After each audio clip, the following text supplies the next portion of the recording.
Hello, everyone. My name is Corey Thornton, Senior Editor here at Open Minds, and welcome to today's Circle Executive Roundtable, How to Create a Strategy for Future Sustainability.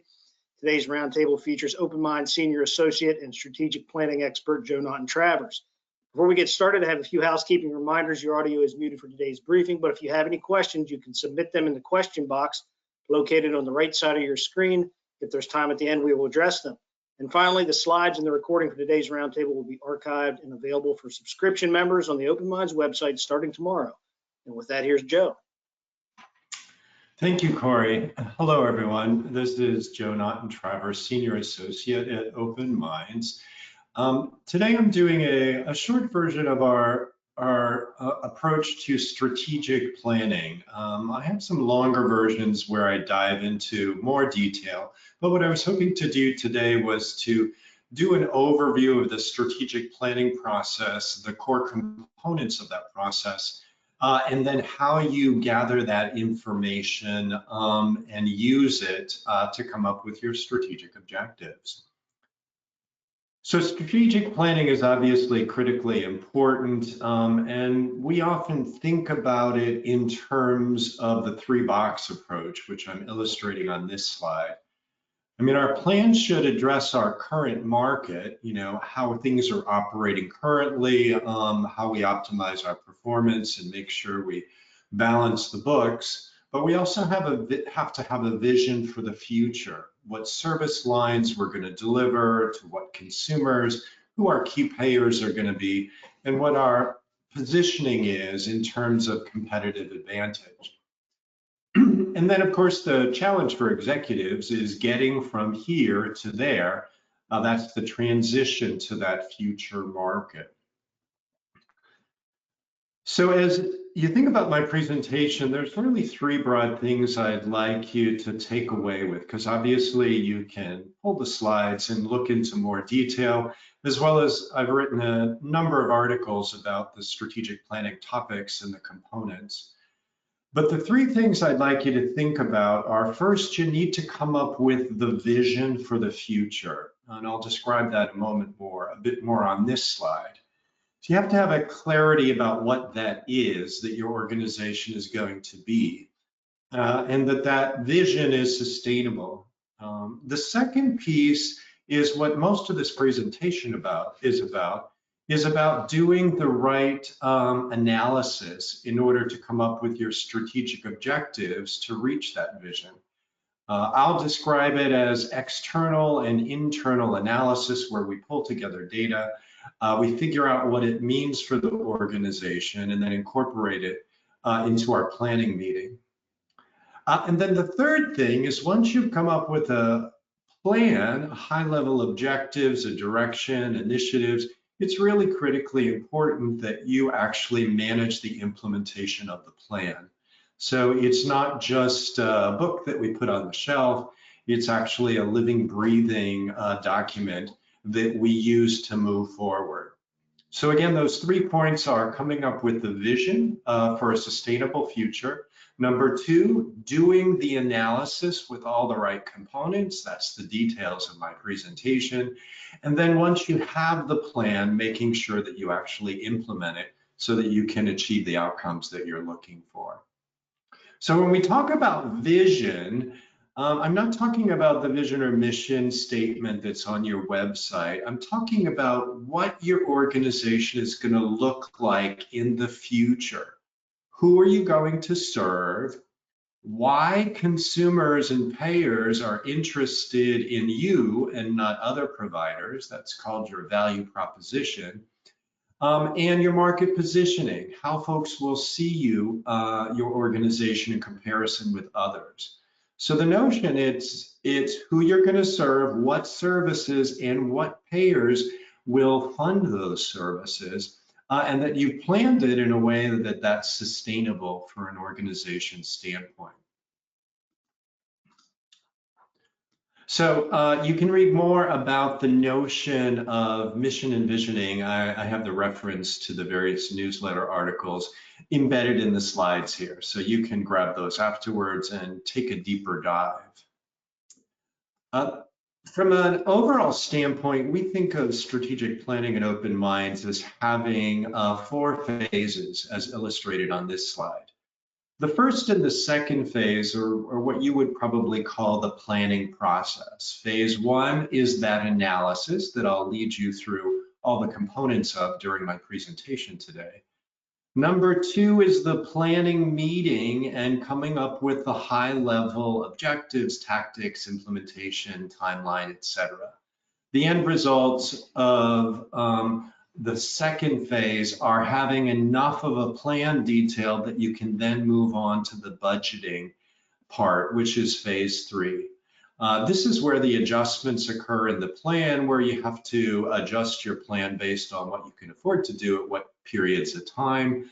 And then at the end of phase 3, you actually have a plan with a budget that matches it, and you move on to phase 4, which is the implementation. So again, very high picture. Take a look at where you are, develop, do an analysis of that, and come up with your high-level objectives, initiatives, tactics, etc. Do the budgeting and make the plan feasible from a financial standpoint, and then once you've tweaked it, to move forward with the implementation. Excuse me. When we do strategic planning in the phase 1 part, we're gathering lots of information and then doing an analysis of that information. And by that, I mean determining what it means and what it means for our organization in particular in terms of our strategy and our go forward in the marketplace. And then once we've done the analysis, we actually synthesize it all and use it in the planning session. So the first section of this PowerPoint is really about the components of the external analysis. And they are looking at the national, state, and local environmental trends, looking at service line competitors, gathering payer information, doing qualitative interviews with leaders and stakeholders, and possibly even doing focus groups with people in the community. So I'll describe each of those. It's important to understand that this is just the external part. We'll be moving on to the internal analysis where we look at the financials and other sorts of things, and then we gather both components together for the planning session. So let's dive into the environmental trends. So the notion here is to take a look outside the organization and see what's happening. And so the steps are defined here on this slide. So you develop a list of those environmental trends. So for instance, at a national level, there is a movement towards providing integrated care, behavioral health, and primary care together, and perhaps even whole person care, which embraces a larger bucket that includes social determinants of health. There's a trend to use technology more. There is a trend or an issue at a national level where there's a workforce shortage. Those are just examples of things going on in the external environment. So what you do in this step is you develop a list of those at the national level, which you may hear us speak about at conferences, but also at the state and even local level. What are the key things that are going on? Is the election likely to change some of the stakeholders and officials that make decisions in your state or county? Is there a major provider moving into the market as a competitor? Whatever the issues are, you build a list of them and you do a little bit more research about them so you can explain them. And then very importantly, step number 3, you decide what it means. What does it mean for our organization? Is it a threat? Is it an opportunity? Or how do we address it as part of our strategic planning process? So I have just a couple examples of slides. Now, this is from a few years ago. Many of these national trends are still applicable now, but this was from strategic planning I did shortly after the COVID-19 pandemic. And for this particular organization, we identified 6 national trends: the impact of the pandemic, the expansion of managed care, both in private sector and in public funding, a shift to value-based contracting, the development and utilization of integrated care models, meaning primary care and behavioral health care, more competition and consolidation of provider organizations, and lots of things related to technology. So all of those things are actually still happening to some degree in today's market, but they're just an example of a bullet list of items. The more detailed analysis then included, so what do each of these mean, and what do we need to include in our next strategic plan related to them? So again, this is just an example of some national ones.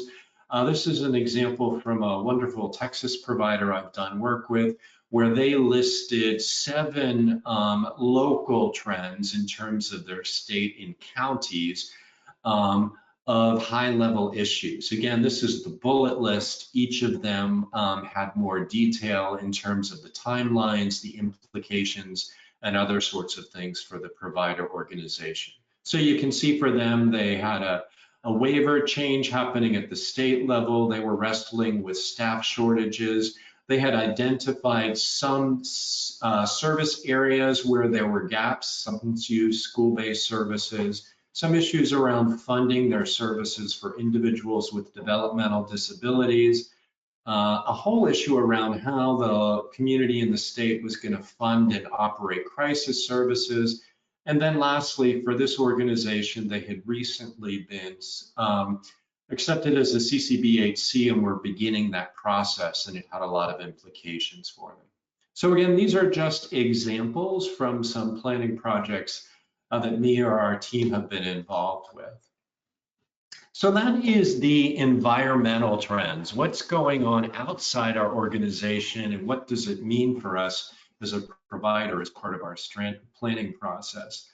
The next piece is to look at who competes with us for our major service lines. And the steps for doing this service line competitor analysis are first to identify what are your major service lines that we need to take a look at and see who the competitors are for. So you may have 2 or 3 service lines that are the majority of your revenues and service delivery, or what you're well known for. So what you want to do is build a list of other providers that are competing to provide exactly those services. The more detailed version of this in the article I've written includes all the kinds of information you want to gather about competitors in order to take a look at them. And what you're trying to do is to figure out how to differentiate yourself from the competitors. So if a consumer or a payer is looking for a provider that delivers this particular service, why would they pick your organization versus another one? So that's the notion of market positioning or competitive advantage. I actually recommend that folks keep an ongoing database of who competitors are for their major service lines and changes that happen with those. So you may have competitors who suddenly appear in your market as some of the multi-state providers expand their reach. You may have competitors that change. Maybe they're acquired, maybe they go out of business, maybe they merge with other folks. But again, the whole notion is keeping track of what other folks are doing because they're competing with you for not only consumers and the families that come with them, you're competing for payers, and lastly, you're also competing for staff. And so understanding each of the competitors, how they position themselves, both as a company as well as a service deliverer, are actually an important part of the planning process. So you can read even more about that in a couple articles here. The Mapping the Competitive Position article includes a lot of detail about the data I recommend you gather for competitors. So those are the first 2 components of the external analysis, the environmental trends nationally and locally, and then pulling together an initial database of the competitors for your major service lines and the implications and the notion of how you would differentiate from them in terms of the various target audiences, for staff, for payers, and for consumers. Next, we want to take a look at stakeholder input in terms of strategy development. And there's a couple that I have in the list here that we are looking at together, in particular qualitative interviews and focus groups. There are other stakeholders, but this slide broadly talks about the benefits of getting stakeholder input as part of your strategic planning process. So the first is gathering market intelligence. So if I'm doing external leader interviews, maybe you have me interviewing key contacts at payers or county offices or at the police station because you do jail-based services or schools or foundation leads or folks that represent NAMI or other stakeholders in the community. If I actually do interviews with them about, what is their notion of your organization? What are the service needs? What's your reputation? What do they see as most important in the marketplace in terms of service delivery? We may actually find out things we didn't know. And I would call that market intelligence. It's where you find out information or confirm information that will impact strategy. Maybe you discover in a discussion with a payer that there's a service line opportunity. They're having trouble finding, intensive residential treatment services for youth with a particular condition, for instance.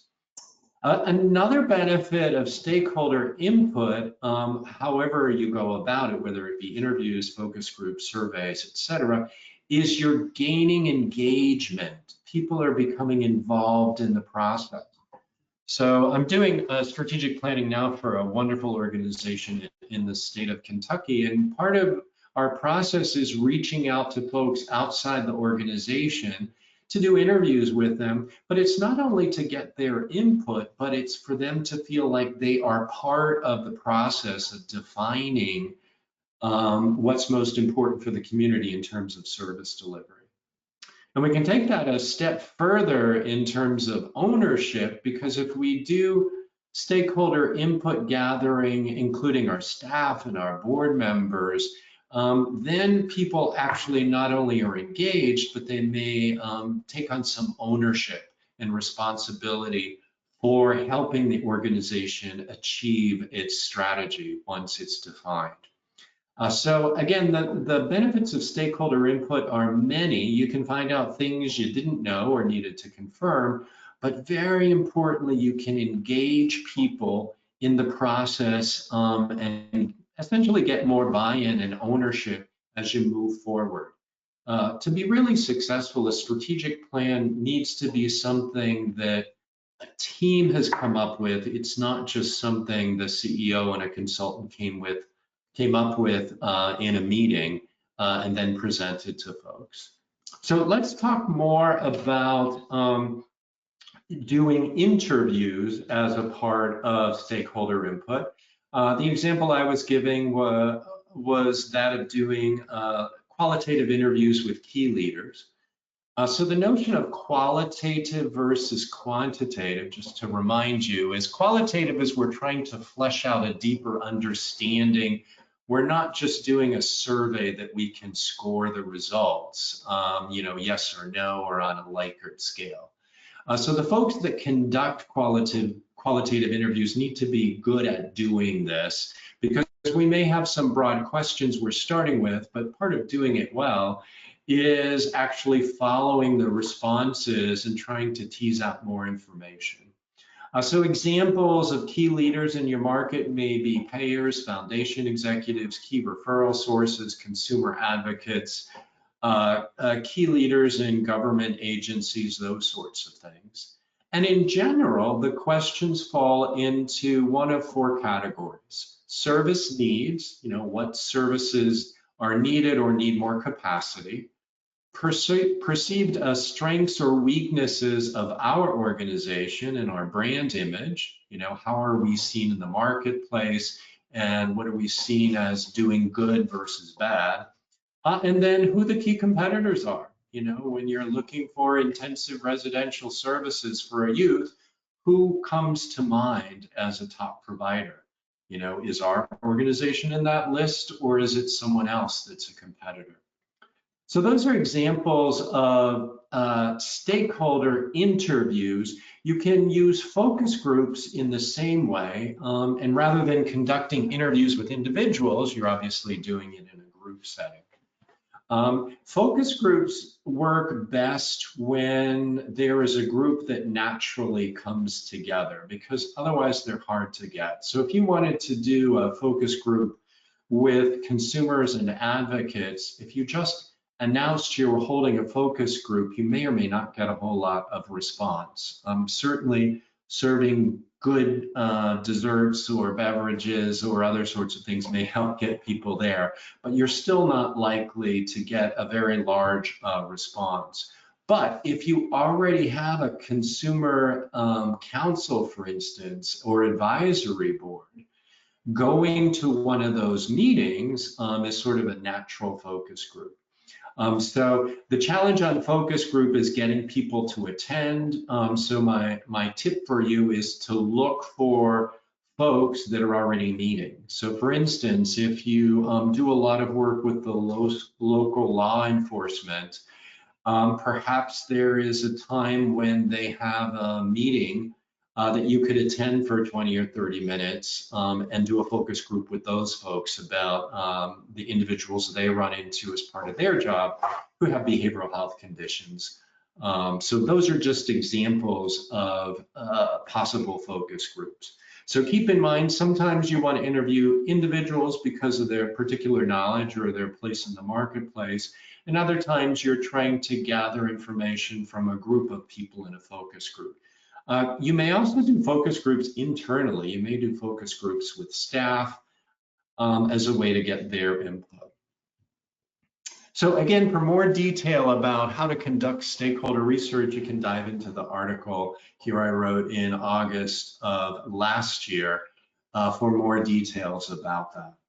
So far we have environmental trends, we have the stakeholder research, and I just forgot my other section, the competitors that we've been looking at. When we move on to the internal components, there is one very broad area that I have a number of slides for. It's actually my favorite part. We call it the service line portfolio analysis data, where we actually take a look at our services and financials and the performance. So this is a critical part of strategic planning. And then the other component is doing some sort of surveys from internal stakeholders, most often staff, executives, and board members. I'm using the term SWOT here for strength, weaknesses, opportunities, and threats, where we ask questions in those areas. There are other models, but the basic notion is we're seeking stakeholder input from the people within our organization. Again, it could be via focus groups, it could be surveys, etc. But let's take a deeper dive here into service line portfolio analysis, because it is one of the most critical ones from my perspective in preparing for your planning session itself. So as we dive into it, there are three broad areas of analysis that I recommend you do. And I have lots of sample pie charts and tables to help you plan that. Again, there are several articles written about this that go into enormous detail about how to do this. So just take a look there or reach out to me or my colleagues if you need help pulling it together. The first piece is the revenue mix analysis. Related to that is revenue trends. And then really importantly is the third category, which is profitability analysis and performance analysis. Now, I recognize that many of you who are listening to me speak today may be not-for-profit organizations. I purposely use the word profitability because it's important that we understand what is making money and what is losing money organizationally. It doesn't mean everything has to operate at a profit. That's an executive and board decision. But we have to keep our eyes on the ball in terms of our finances, because we have to be able to balance the checkbook, just like a family would need to do that. So as part of this, we'll be diving into profitability overall, but also by service line. So anyway, after that preview, let's dive in and take a closer look at what I mean here. So revenue mix is the first part, and it's usually pretty straightforward. I recommend looking at your revenues in two ways. The first is illustrated on this slide, which is to look at your revenue mix by payer, that is who pays for your services. In this particular slide, I'm showing the data based on some real work I did over 3 fiscal years. And you can see that there's one really large piece of pie in all 3 of the charts, and it happens to be the Medicaid if you look at the legend at the bottom. So this is an organization where you can say, oh, well, most of the money comes from Medicaid. That amount has grown over time from 60% to 70%. The second largest category, I don't love my colors here, but I think that next color is commercial insurance, 20%, 24, or 18. I recommend doing this with multiple colors rather than our brand blue ones, so you can differentiate. But in any case, this is the basic information about revenue. Now, in the detailed articles, I tell you what you should think about and questions you should be asking when you look at the data. Examples are, who's our largest payer? Has that changed over time? Is there any major change with that payer that we're expecting that might impact our ability to continue to get revenues from them? Maybe the state is privatizing Medicaid for the first time and suddenly all those dollars are at risk.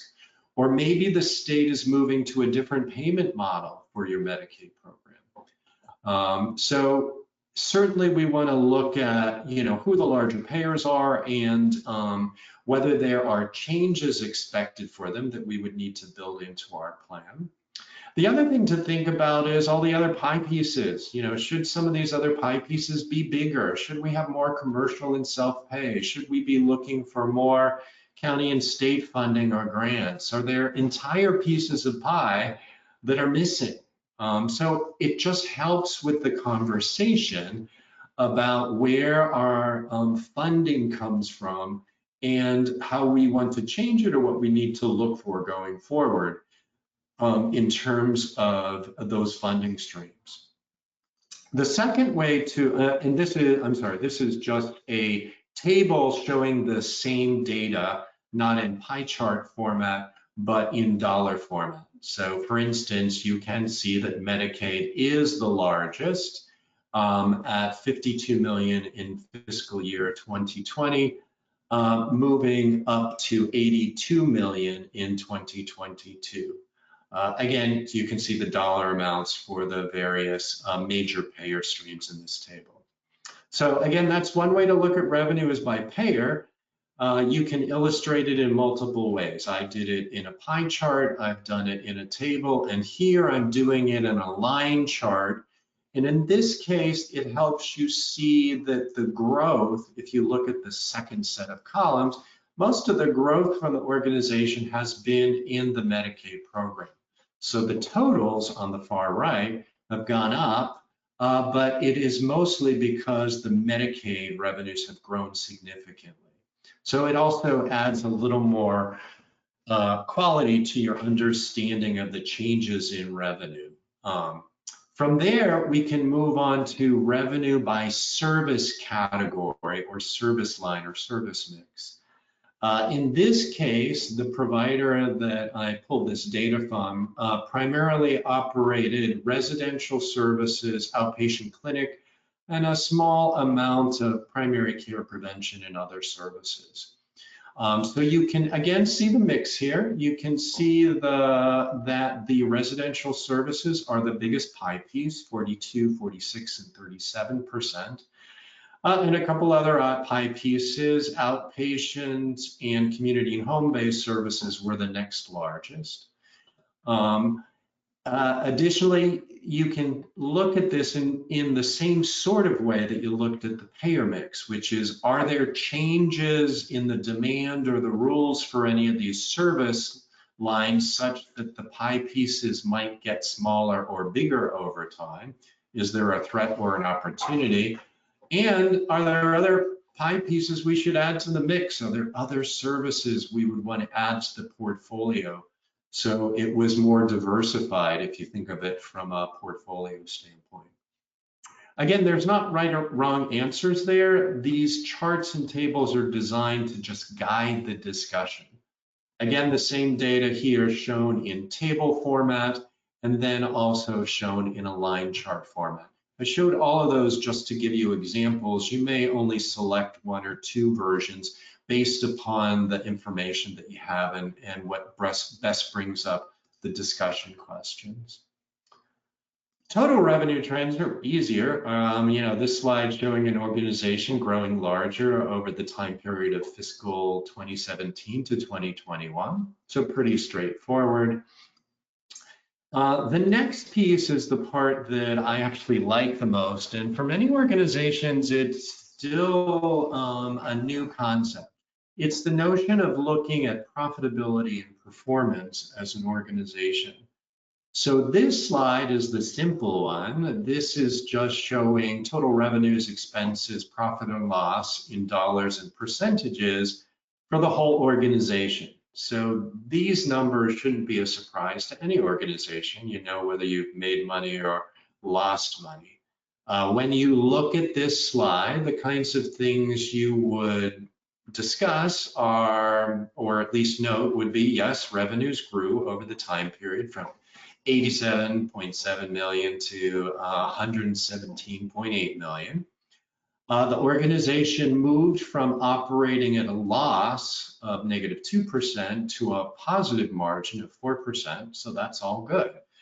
Those are the two things that stick out for me when I look at this information. Organization got bigger, and we were able to move from a negative margin to a positive margin, a change of 6%, which is notable. It's not just 1 or 2%. So again, that's pretty much all you can see from this slide. Where organizations have often not taken a closer look is when you go into a deeper dive by service line. So let me explain this slide to you because there's a lot of data on it. Across the top are the 3 fiscal years where the data is pulled, again, from an actual engagement. So it was for fiscal year 20, 21, and 22. I'm only showing the bottom line for each service line. So the profit and loss or loss and the margin for that service line. Down the very first column are the service lines that are part of this agency. They have 6 broad service lines from group home to community and home-based services. So you're not seeing the revenues here. We could pull together that data so you could look at it in a more detailed spreadsheet format. All you're seeing here is whether they lost money or they made money, and then very importantly, not just the dollar amount, but the percentage. And before we dive in, I would give you my tip about margins when I'm first looking at this kind of data with a provider. Joe Paul's rule of thumb is that I pay close attention to things that are more than 5% plus or minus. So if something is operated at a profit of more than 5% or a loss of more than 5%, I pay particularly close attention. When things operate in margins less than that, both positive and negative, we certainly notice it and want to improve performance. But I consider those things as possibly tweakable by changing operations. So if we're operating in a -1 margin, there's probably things we can figure out to do in order to make that break even. Additionally, the way this slide is set up, red is bad for things that operate at a negative margin or a loss. So there's all sorts of things that you can discuss when you look at this. It tends to bring up a lot of questions and sometimes a little defensiveness from folks as you look at things. But for instance, you can see family-based care right in the middle of the chart loses money every single year, and it loses more than my notion of 5%. So it's losing a lot of money from a percentage standpoint. Again, this is just the bottom line, so part of it is understanding how big the organization is as a whole, but still it means that for some reason this service is operating consistently at a loss, and a significant one. An example of looking at things that are a little bit different are the service right under it, outpatient services. The performance here is much more variable. You see that it operated at a negative 20% margin in 2020, then it operated at a 5% positive margin, and then dipped down to a minor loss in the next year. So part of it would also be talking to folks, what has changed over that period of time? Have things grown, or have they shrunk? Are there other issues that would explain why the middle year operated at a profit, and why did that occur after a more major loss the year before? Again, looking at things with nice positive numbers, I would highlight community and home-based services, the second from the bottom. This service line operated at positive margins for 3 years, and those margins were over 5%, 8%, 9%, and 7%. So that program is operating good financially. And so the other things that come up when you're looking at this are, oh, should we do more community and home-based services? Is there a demand for that? That would help us to underwrite services that operate at a loss. What's the scoop with our family-based services? They always operate at a loss. Can we do something about that? Is it a startup program? Is it a model that needs to be restructured? Is it something we have to do? Is it something that's critical to our mission? Again, I'm not telling you need to stop doing family-based care services, but those are the kinds of conversations that this data helps an organization with. So my experience is there's a whole lot you can do with taking a look at the financial performance of your organization overall and by service line as part of your strategic planning process. The second piece of performance analysis is an area where we don't often have a lot of data. What the ideal here would be is that we had data for each service line that could tell us how happy consumers were with it, how good our outcomes were, all of those sorts of things that are illustrated on this slide, which is a long list of performance areas or performance factors. We do have some folks that are doing satisfaction measures. If you look at the middle column, doing net promoter scores or customer experience monitoring.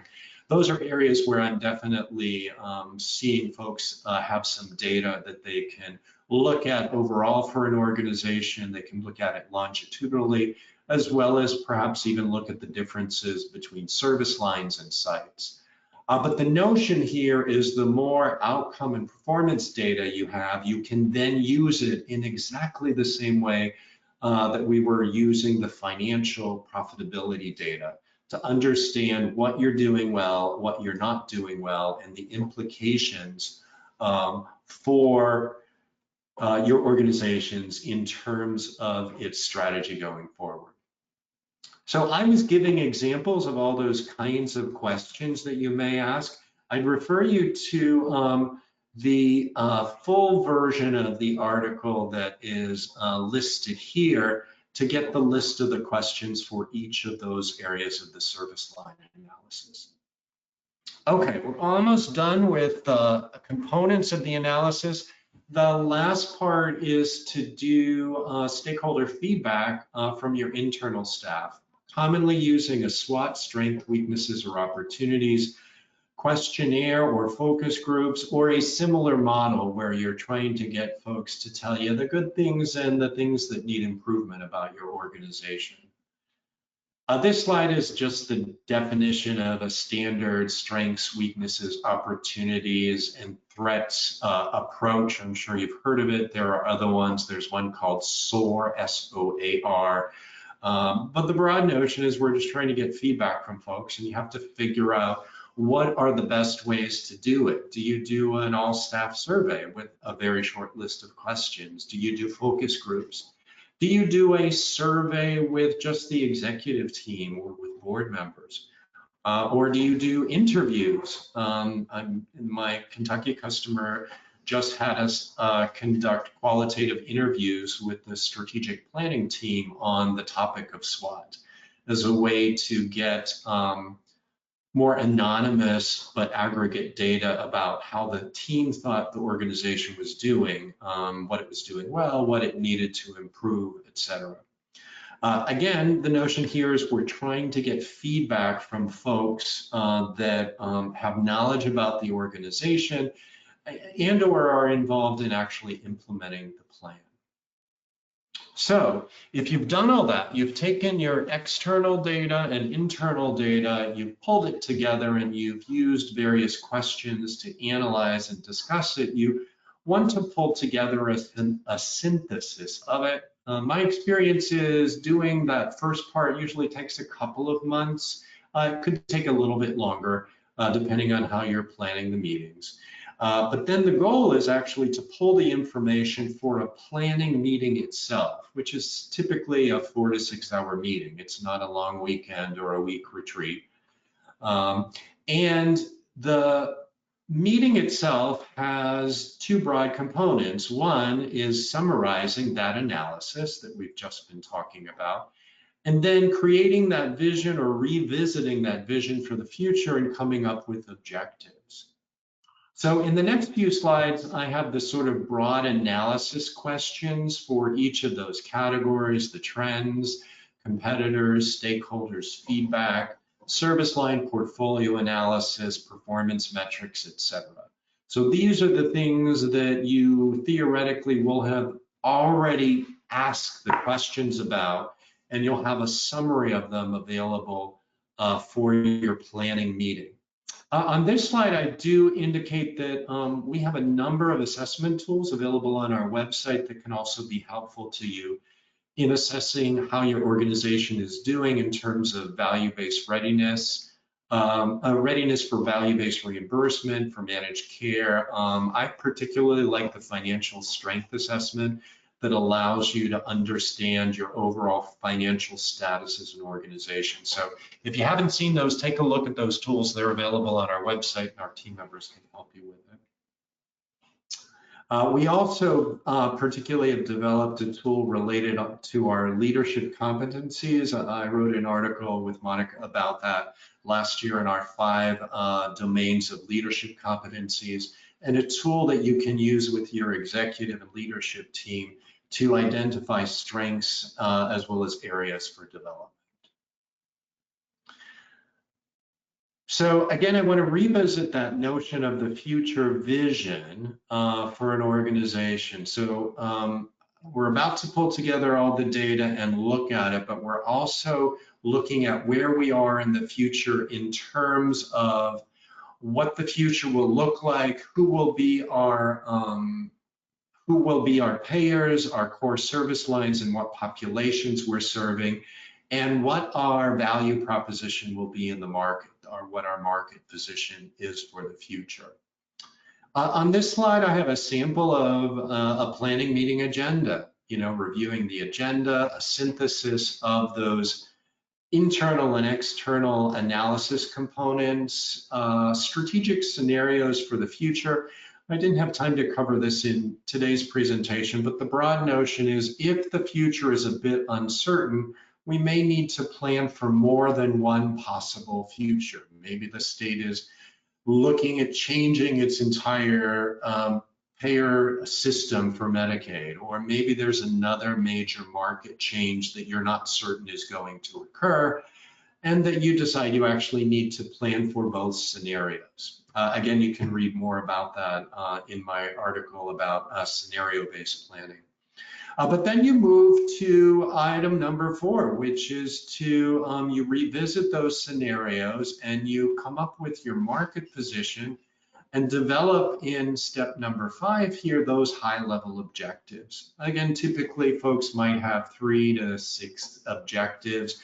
Those are high-level objectives that then will each have a number of tactics or initiatives, as well as a timeline, responsibility, and a budget to accomplish them. But the goal in this meeting is to say, yes, here's everything we looked at. Here is what it means, the synthesis. Here's what we plan to look like in the future. And these are our top objectives that will help get us there. And then you dive into the details of, okay, well, what are the individual things we need to do to accomplish those objectives? In this meeting, you may only have a preliminary list of those initiatives or tactics. You can flesh that out later. You're trying to get agreement on the analysis, the vision, and the high-level objectives. So people always ask me, I spoke about this recently at our conference in Gettysburg, and myself and my colleagues do a lot of strategic planning. And I always tell folks there's sort of a bit of magic that occurs at the planning session, because if we've done the right analysis, using my steps here as an outline, if we bring in the right people and ask the right questions, again, I've given you lots of examples, coming up with that high-level vision and objectives is really usually not that hard. It usually is pretty straightforward. So there is some magic in it, but the magic is having the data and pulling together the right people and essentially moderating a discussion of the things that are important. The 3 magic questions in crafting strategy are: what will be your main service lines of the future and who will they serve? What will be your market advantage? Why would providers, payers, and staff choose your organization versus others? And who's going to pay for it? And do you have the right relationships with those payers so that you can be sustainable in the long run? So again, I really do think it comes down to these questions where we pull all the data together and we're able to answer these questions as part of our strategic planning process. Oops, let me fix my slides here. Again, a reference to the article about how you pull it all together and do the planning meeting itself. There's a number of additional resources for you there. I just want to show you an example from one of the engagements we did a while ago. When we did the synthesis, we not only analyzed and synthesized each of the components, but we came up with 4 key findings. You might think of this as the elevator speech, you know, where the board chair gives you a call and says, so you've done all that analysis, what did you figure out? And then these usually lead pretty directly to the objective. So in the case of this particular organization, the first finding was that it had a great reputation, a lot of core competencies. The second was that it was actually financially very stable, but operated at small margins so that it didn't have a lot of ability to make investments. The third is that it has major workforce or staffing challenges like other folks in the marketplace. And then the last one, our analysis showed that it really needed to grow larger in terms of size and scope of services so that it could make investments in its infrastructure and operations and its ability to effectively get the right healthcare contracts with payers going forward.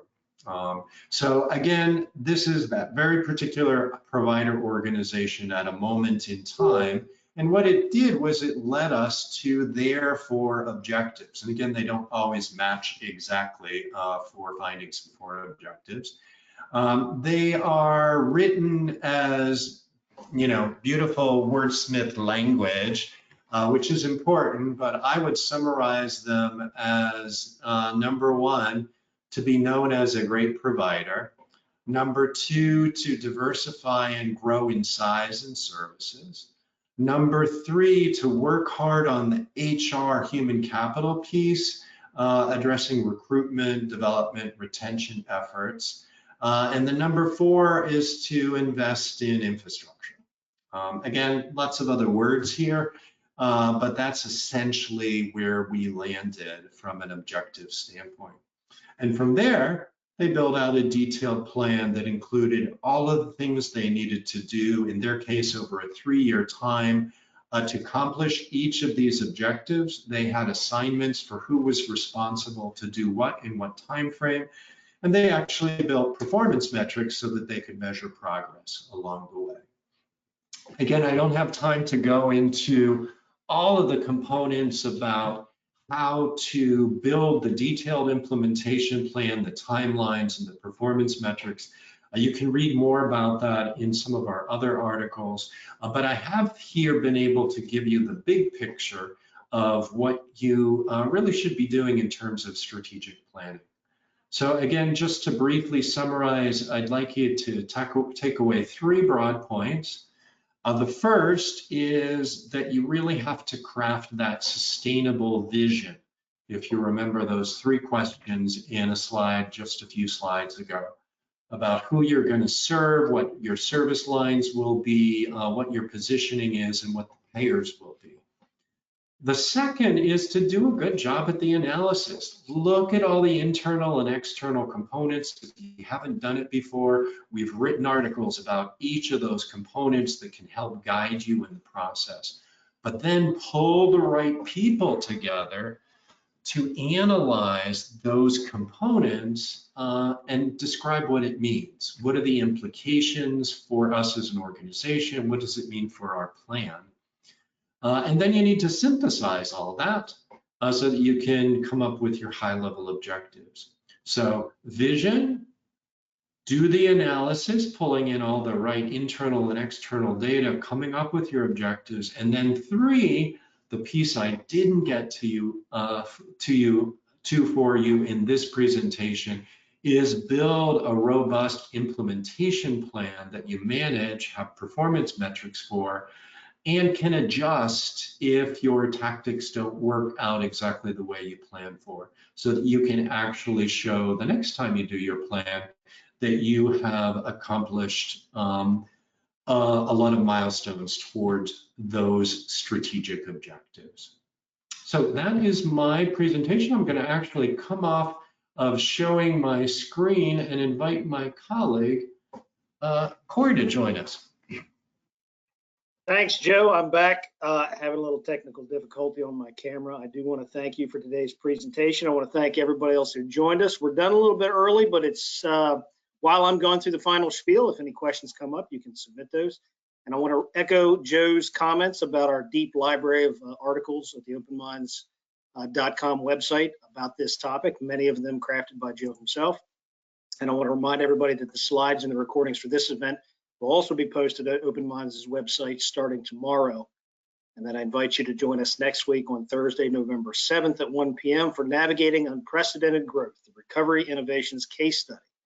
You can register for that event or look at a full list of upcoming roundtables when you visit the Executive Roundtables page under the Executive Education tab at www.openminds.com. Joe, once again, thank you very much. I hope you have a great weekend, as well as everybody who joined us. Thank you all. Goodbye.